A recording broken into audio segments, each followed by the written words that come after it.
in the middle of Cork City. We're off a street called Cormarket Street, which is near a well-known street called Patrick Street. And we have, within a mile radius of us, we have 100,000, or 3 mile radius of us, we have 100,000 people living of us. So we are right in the middle of where everyone's living.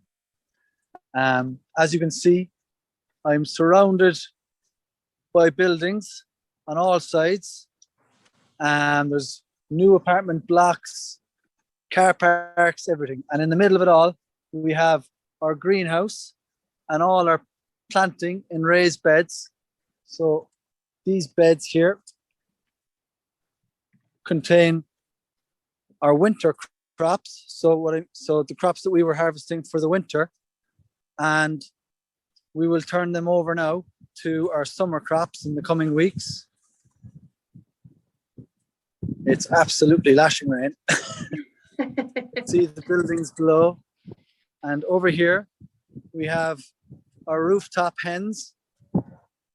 Say hello, girls. So we have 6 hens that lay on the rooftop. And in here, you can see they've got soil on the ground. This is where we do our compost. So we bring all our leftover greens and waste. We feed it to the hens, and they make compost. So we can put that back out onto our beds then and feed the plants. So the hens are very, very important for our rooftop. They are our little helpers on the rooftop. And then every day we have the added benefit of getting fresh eggs. So yeah, so they're very, very important to us. From here, you can also see we've got a very large glass house on the roof, or greenhouse.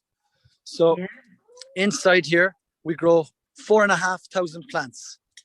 So we have big white towers, I'll show you. So this greenhouse is heated. It has lights that help the plants to grow. And we have fans that keep the air flowing around it at all times. So I'll show you quickly inside. Here we are. Wow. So here you can see all the plants in the towers. So here on my left, this is coriander. It's a herb. It's very popular for curries. It's very healthy, very tasty. And I'll show you now how we grow the plants.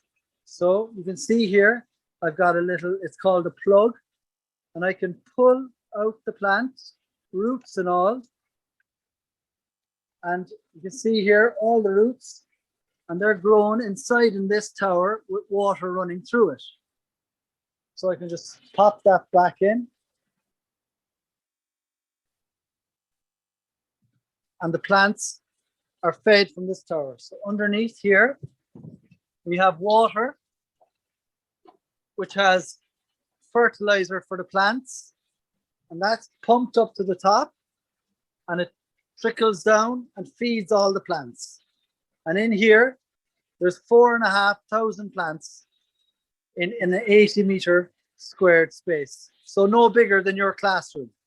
And we've 4,500 plants going there. And you can see we've got all the lighting on the top. So they help the plants to grow, because in Ireland, at certain times of the year, we don't get enough sunlight. So you can see here, there's a little small plant. And we've got loads of different things. Here you've got mint. This is called mustard. Here you've got one, it's kind of like a salad leaf. It's called mizuna.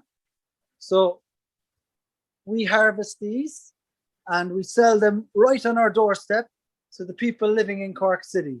So the big benefit of this is we're growing in the city for the people living in the city. So there's no, the food isn't being driven hundreds and hundreds of miles, or thousands of miles in some cases, to come to the person who is buying it. It's grown right next to where the people are living. And that's a very important part of growing sustainably. And it also means that the food that the people buy from us is very fresh. So we only harvest it on a Friday and they're eating it on a Saturday.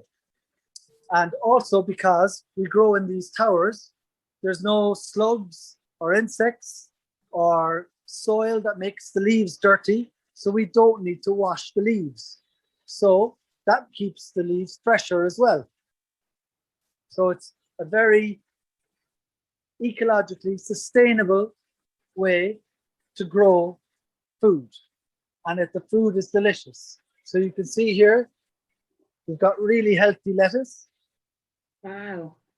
And what are those containers called, or how These are called grow towers. So yeah, so we grow most of our crops in here. And you can see this is called pak choy, more coriander, more mint. Down here we have different types of lettuces. Again, this one is called Cos Island. This one is called Maureen. So then this one over here is called Lala Rosso. You can see it here. Wow. So then when we're harvesting and we want to sell it, all we do is we pull out a plug, put it in a bag, and the person who buys it can actually take it home and keep it growing. So because the roots are still attached to the leaves, when the person has it at home, they can keep it in water and keep it fresh. So then you don't have leaves going wilting, so you can eat it then for a longer period of time. So it's very, very good for you. It's also, when leaves are attached to the roots and they're still growing, they're also more nutritious for you. So as after a leaf or any plant is harvested, it starts to lose its nutritional benefit. But when you harvest like this, it's way more healthy for you. And how long does it take, someone just asked there, how long does it take to grow the plants from the point of when you sell them? So we start the plants obviously as a seed, and we grow in a medium called rockwool. I'll show you here. So you can see here, this is what we grow the seeds in. It's a little tray and kind of spongy. It's soft, but it retains water really well. This is called rhubarb chard. And you can see there from all the different colors. That's why it's called rhubarb. It's got lots of different colored stems. And for example, with chard, we'd grow that from seed. And then after about 4 weeks, we'd put it in here. And then another 3 weeks later, we would be harvesting it. For things like lettuce, it would take 3 weeks, maybe 2, in the plug there, and then 3 weeks inside here, and we can harvest it and sell it to our customers. How tall is that? How tall is that grow tower? Does it allow water to travel to the plants? Is it, or how does that work? Yeah. So from the top to the bottom is 8 feet. 8 feet. Yeah. So it's quite tall. So when we're harvesting, we have to get up on a ladder to get the top ones. And we have to keep these very clean. So we give them a power wash with a hose every couple of months to make sure there's no algae or other bad bits growing on top of the towers. And here you can see, it's very complicated going this way, but it's also very interesting. And we have lots of different circuits and computers that control all the different towers. Wow. And someone's asked, how many people work with you? Is it just yourself on the farm, or? No, I have 3 other people working for me. So myself and my friend Ty, we started this rooftop farm 1 year ago last week. We started it at the start of the first lockdown. Thank you. And so we've been going now 1 year, and we also have a farm on the ground now. So we have on a rooftop and in the countryside. So we combine the two now. Okay. So yeah, so it's keeps us very busy. So we've Ty, Tig, and Katrina are the 3 people helping me, and Yeah, keeps us very busy. So this time of year is very, very busy because it's spring. So we're starting to get ready for summertime.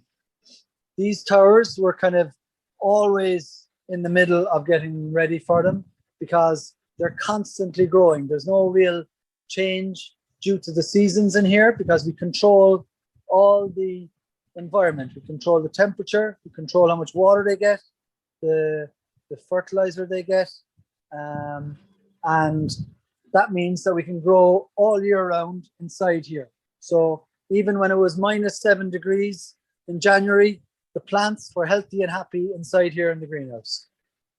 Wow, that's fantastic. Very high tech as opposed to what everyone else is doing in school at the moment, I suppose, planting their seedlings. But no, but we are doing that too.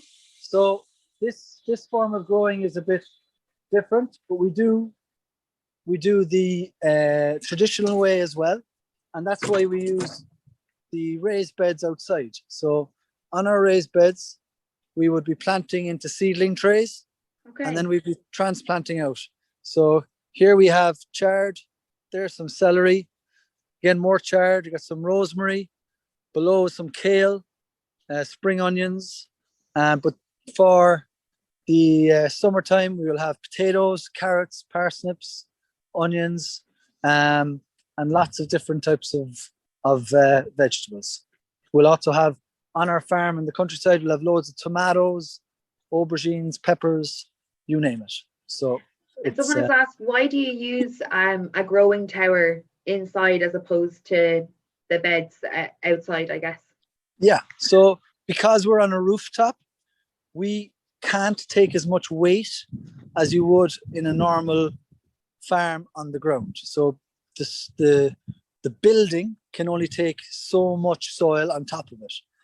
Because we grow in water and in air in the towers, it's much, much lighter. And that means that we can fill more plants into a smaller space. Okay. And because we grow up, we can grow more as well. So we're using every last square foot of that area. We're very limited by space. So when we're limited by space, we have to go up. And that's why the towers are useful. So they allow us to grow more in a smaller space and quicker. So it's very, very good when you're growing on a rooftop. It's really because we don't have soil all over our roof. Yeah. So that's the main reason. But it's a common way to grow on rooftops, but we also like to grow in soil because growing in soil is very important. Soil health is very important. So we try and keep the soil we have here very healthy by using the manure and the fertilizer from the chickens. And also we have a beehive on top of the rooftop. Wow. So we keep a section of our rooftop that we plant only wild flowers onto so that the bees can be attracted to our rooftop, because it's very important to have biodiversity. You need your insects, you need your butterflies, you need your bees in order to grow. And just here we have our beehive, and inside here there's 30,000 bees. And so it's a bit wet and a bit cold today, so they're not out and about, but soon enough they'll be out foraging for pollen. Yeah, it's absolutely great to bring that kind of full circle element in it. We actually just recently this year included wildflower seeds in our grow packs, and we added a biodiversity section. So the importance of pollinators and how, if we didn't have them to pollinate plants, we wouldn't have any fruit or vegetables at all. No. Essential. Yeah. Essential. Without bees, there would be no life. They're essential. So in the whole balance of nature, bees and insects, they all complement in a certain space, and without bees there would be nothing, because the pollen couldn't transfer from plant to plant and there would be no growing. So it's vital, absolutely vital. And when people spray their gardens with pesticides and harmful chemicals, they kill all the bees and insects. So it's important that people don't do that, so that people find a balance in nature. Yeah, definitely. I tell you what, we might just take a few questions from our school. Yeah, perfect. Sign in. Now you might have covered a few, but we'll just try and get a few shout outs in. So Miss Barry's 4th, 5th and 6th class in Coffin NS, County Donegal, asks, is it more difficult to have a rooftop garden than a normal one? It has certain challenges. So for example, when we want to get materials up onto the rooftop, it's a bit difficult. So when we needed to get all the soil, we had to get a crane to drop it down onto the roof. Wow. But on the plus side, we don't have any slugs or snails because they can't get up here. We also don't have to worry about foxes for the hens. So there are certain pluses and certain minuses. Because we're on a rooftop, we're in the center of the city, located near loads of people. So we have a larger population to sell to. But if we were in the countryside, it wouldn't be as easy for that either, you know? Yeah, definitely. So pluses and minuses. Definitely. Miss Buckley's 3rd, 4th, 5th and 6th class in Ballyvoingen NS, County Cork. Timmy asks, Timmy would like to know what crops grow best on your rooftop farm? What grow best? Last summer we had a great crop of potatoes in our containers. So basically all these containers these raised beds are big containers. So you can do the same on your patio if you don't have a big garden. So if you live in the city, you could easily grow in smaller versions of containers. You can grow potatoes in small containers, for example. So yeah, they were probably our best and our favorite crop last year. Great. So Miss Walsh's 1st and 2nd class from St. Mary's NS, County Wexford, asked probably a funny question more. So are you afraid of heights? You wouldn't want to be. No, I'm not. You probably wouldn't want to be on that farm. Question 1, if you come work on the rooftop farm, are you afraid of heights? Yeah. Great. Mr. Carroll's 3rd class in Kilbrittain NS, County Cork, asked, where did you get the idea for a rooftop garden from? And can anyone come and visit the garden? So show you where I live. Because the reason I started it is because I have a flower company and we had to close because of the first lockdown. So I live just there. That's my window. So I was looking for something to do, and myself and my friend Ty wanted to do gardening. And we didn't have any garden space, but we had this rooftop, so we started to do stuff here. And we own this building, so we had the opportunity to use it. And yeah, so that's how it started. Great. Mr. Fitzgerald's 5th and 6th class from Skulnave Fiacra, Clontubbard, County Kilkenny, asks, what is the most unusual fruit or vegetable that you grow? Most unusual. So we grow some things that are mainly from Asia. So we grow a thing called Komatsuna. It's like pak choi. So you put it in stir fries and you can put it in salads. So that's becoming more common these days, but it's not from Ireland, I guess. And we also grow things called microgreens. So these are plants that we only grow to about 14 days old, and then we harvest them. So you can literally grow a salad in 14 days. Wow. So they'd be kind of unusual. Definitely. Senior infants in Canalway, ETNS, County Dublin, asked, do the seeds grow in winter or only in spring? We grow seeds all year round. So the main thing when you're growing seeds is to have the right conditions. So if you can give them the heat, water, and the right environment, they will grow. So certain types of plants like carrots, potatoes, they can't. You okay there? So yeah. Carrots, potatoes and stuff, they're really for summer. But some of the things that we grow in the greenhouse, we grow all year round. So leafy greens, salad greens, herbs, they can be all year round. But then some of the root vegetables, they need the soil to be at a certain temperature to grow, so that you have to wait then for springtime and summer to grow them. Brilliant. Miss Smith's 3rd, 4th, 5th and 6th class in Skulnave Ida, Clonta, County Longford. Apologies for my pronunciation, guys. Miss Smith brought in some herbs from her garden for a tasting session in school, and their favourite was mint. What is your favourite to grow and eat? My favourite herb is basil, because I love pasta and I love tomato sauces, and basil and tomato sauce is a delicious combination. So I love fresh basil with tomatoes, even raw and fresh, doesn't need to be cooked. It's a beautiful salad. So that basil would be my favorite. Great. Basil's a great one on pizza and everything. It's one of my favorites too. Miss Walsh's 6th class in Skulmira NS, County Limerick, asks, "Hi Brian, we're growing fruit and vegetables in our courtyard school. Can you recommend a way we can keep birds from eating our strawberries or any young green shoots as they grow?"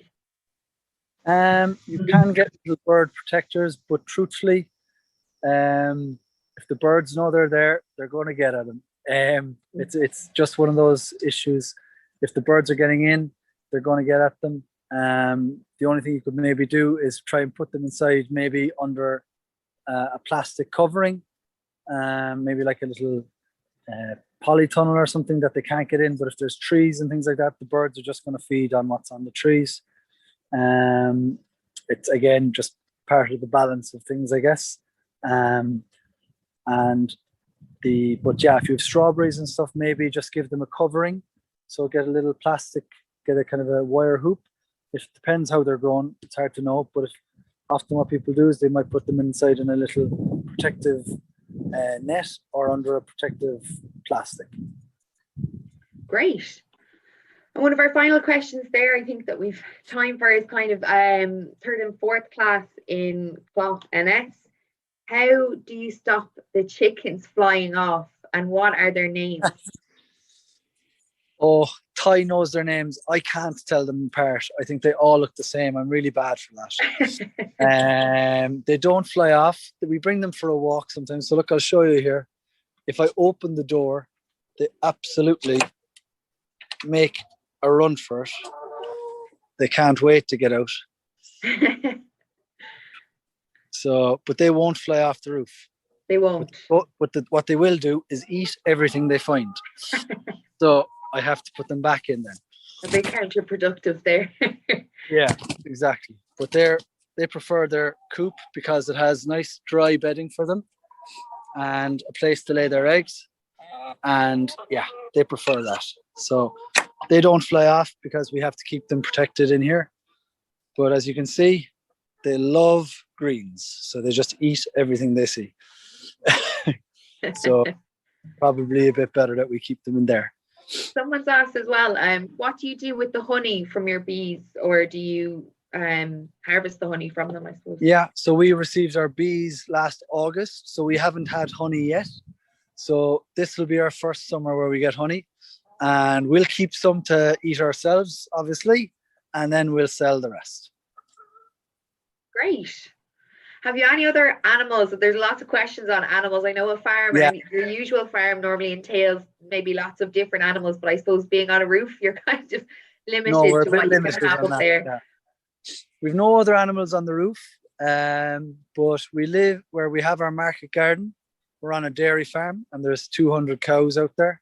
And this time of year, there's loads of calves, and they have goats out there as well, and loads of dogs. And a few lambs as well at the moment. So there's a nice mixture of animals out there, but on the rooftop we are very limited in what we can do with animals. Just our 6 hens. Yeah. And someone, Coolmeen, 5th class Coolmeen NS, County Clare, asked, how often do hens lay eggs? So our hens, they lay eggs every day. So we've 6 hens, we get 6 eggs every day.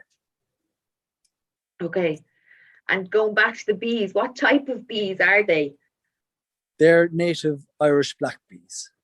Okay, brilliant. So they're native to Ireland. Brilliant. Well, I think unfortunately that's just about all we have time for. Thanks a million, Brian, for that. I hope everyone in school and at home enjoyed the quick tour around his rooftop farm. And if you haven't, I suppose, don't forget to, where can they find you on social media or get to know more about the farm, I suppose? You can find us on Instagram at Cork Rooftop Farm, or Facebook, Cork Rooftop Farm also. And we're also on YouTube. So you can find us in those 3 places. Brilliant. Well, thank you so much for joining in. What I would say just before we leave again, guys, is just that we will be recording this, so we can send it to you later to have another look if in case you missed any details. And we do have many activities running for the month of Keep Well that we would love for you to get involved in. We've loads of class prizes. We've hula hoops, skipping ropes, Crayola sets, arts and hobby vouchers, and cookbooks. But if you're not in it, you can't win it. So we really would love for you to try and enter into some of those activities. And again, post your pictures up on social or send them in to us so we can really share the positive impact of today and keeping well. So thank you very much, everyone, and goodbye. Thanks, guys. Bye-bye.